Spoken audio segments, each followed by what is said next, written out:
आप कथा सुनोगे, आपका जीवन बदल जाएगा। लेकिन परिवार के लोगों ने अगर कथा नहीं सुनी, उनका जीवन नहीं बदला, और रहना उन्हीं के साथ आपको है। वो नहीं बदले, आप बदल गए, बोले तो फिर समस्या होगी।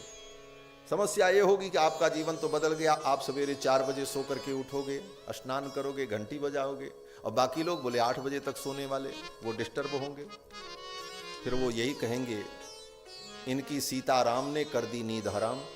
आप तो सवेरे सीताराम करोगे, उनकी नींद हराम होगी, घर में आपस में व्यवहार की समस्या उत्पन्न हो जाएगी। और जब सब कथा सुनेंगे, सबका जीवन बदल जाएगा, बोले तो फिर घर ही आपका मंदिर बन जाएगा, तब भजन का आनंद होगा। इसीलिए परिवार के सहित भजन करो, अकेले भजन मत करो। अकेले भजन करना है तो फिर एक उपाय है, घर छोड़ो और चलो हमारे साथ, महात्मा बन जाओ।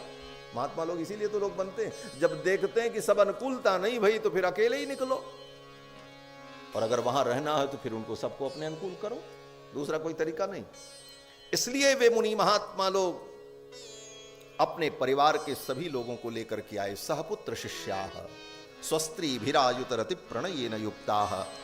और कथा सुनने कौन आया हरिद्वार में? बोले वेदांतानि च शास्त्राणि, सभी वेद आए, शास्त्र आए, नदियां आई, पर्वत आए, सब कथा सुनने आए। और गंगा के तट पर जब कथा प्रारंभ हुई तो सनकादिकों ने पहले कथा की महिमा का वर्णन किया।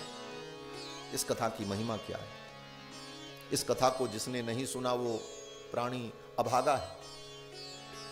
वो क्या है? तो सनकादिक कहते हैं जीवत छवो। जीवत छवो, छवो माने शवो, शव माने मुर्दा। जिस प्राणी ने, मनुष्य ने इस कथा को नहीं सुना वो जिंदई मुर्दा है। जीवत छवो निगदितः सतु पाप कर्मा, और वो पापी है। एन श्रुतम सुख कथा वचनम न किंचित, जिसने सुखदेव की इस वाणी को, भागवत को नहीं सुना, वो जिंदई मुर्दा है, समझो, उसको मुर्दा ही समझो। और इस कथा को जिसने सुना वो पवित्र हो गया, वो धन्य हो गया।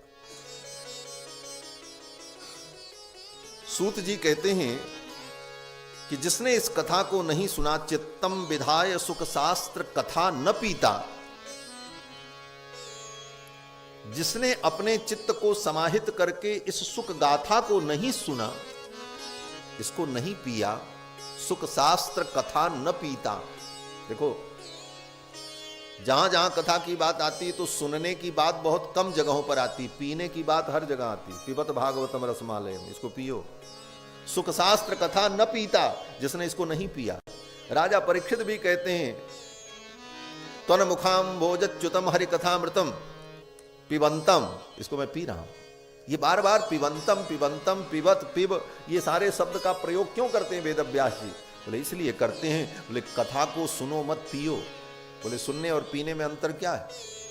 बोले सुनने वाला व्यक्ति देख सकता है, सुनने वाला व्यक्ति चल सकता है, सुनने वाला व्यक्ति बोल सकता है। आप सुनते रहो, बोलते भी रहो। आप सुनते रहो, पानी पीते रहो। आप सुनते रहो, खाते रहो। आप सुनते रहो, चलते रहो।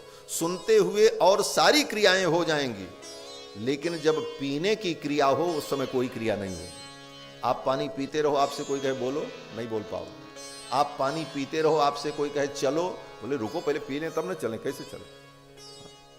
पानी पीते हुए ना आप बोल पाओगे, न चल पाओगे, कोई क्रिया नहीं होगी। एक ही क्रिया होगी, केवल पीने की क्रिया होगी। इसका मतलब भगवान की कथा में बैठो तो फिर कथा ही को पियो, दूसरा कोई काम न रहे, कहीं ध्यान न जाए। पिबत भागवतम रसमालयम, ये पीने का तात्पर्य है। इसलिए बार बार कहा पिब पिब, पियो पियो, इस कथा को पियो।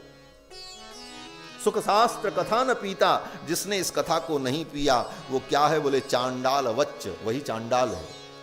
वो चांडाल के समान है, खर के समान है।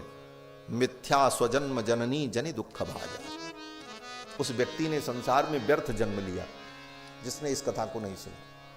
क्यों व्यर्थ जन्म लिया? बोले व्यर्थ में पैदा होकर के अपने मां की जवानी को नष्ट किया और कुछ नहीं किया उसने, उसका जन्म ही व्यर्थ हो गया।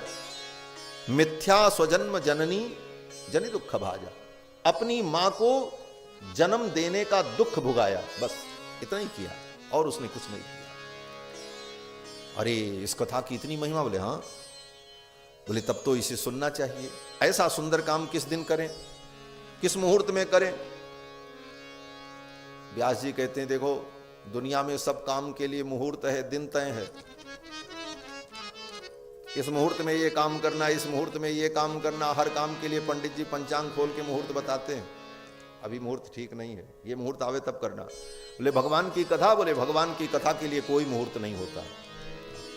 भगवान की कथा के लिए कोई मुहूर्त नहीं, जितना जल्दी पी सको और जितना पी सको और जब तक पी सको पियो। जैसे कहते हैं कि मैया का दूध और गैया का दूध पीने के लिए न नहाने की जरूरत है, न धोने की जरूरत है, न किसी नियम की जरूरत है, न किसी काल की जरूरत है। बच्चे को मां का दूध पीना होता है तो मुहूर्त देख के पीता है, नहा धो करके पवित्र होके पीता है। दिन में पिएगा कि रात में पिएगा कोई काल तय है? बोले जब उसका मन करे तभी पीता है, वो तो हमेशा पेय है, सदा पेयम सदा पेयम। उसी प्रकार भगवान की एक कथा सदा सुनने के लिए हमेशा सुनो, कभी भी सुनो। दिनानाम नियमो नास्ति सर्वदा श्रवणम मतम। वेद व्यास जी कहते हैं इसलिए दिन का नियम नहीं है। बहुत से लोग कहते हैं महाराज हमको कथा करानी है, कार्तिक के महीने में सुंदर मुहूर्त होगा कि माघ में सुंदर होगा। हमने कहा जिस दिन तुम सुनोगे उसी दिन सुंदर मुहूर्त होगा। और मुहूर्त के चक्कर में पड़े रहे कि कार्तिक में सुनेंगे, माघ में सुनेंगे, उसके पहले कहीं तुम्हारे ही यात्रा का मुहूर्त बन गया, कहीं वो वाला मुहूर्त आ गया तो फिर तो तुम्हारा मुहूर्त धरा के धरा रह जाएगा।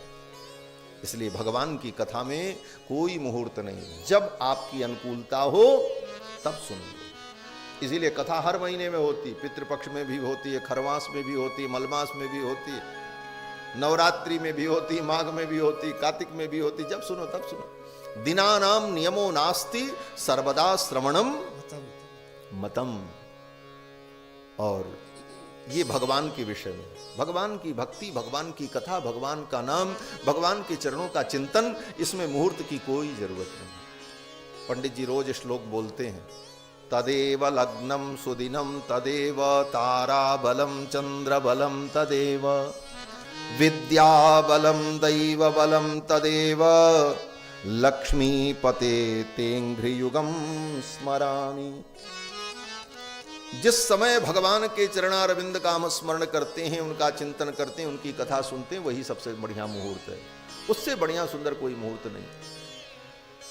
गोस्वामी तुलसीदास जी भी कहते हैं कि राम की शरण जाय सायित सुदिन नहेरिए। भगवान की शरण में जाने के लिए सायित और सुदिन देखने की जरूरत नहीं है। जिस समय चल पड़ो वही सुंदर दिन है, उससे बढ़िया दिन तुम्हारे जीवन में और कुछ हो नहीं सकता। आज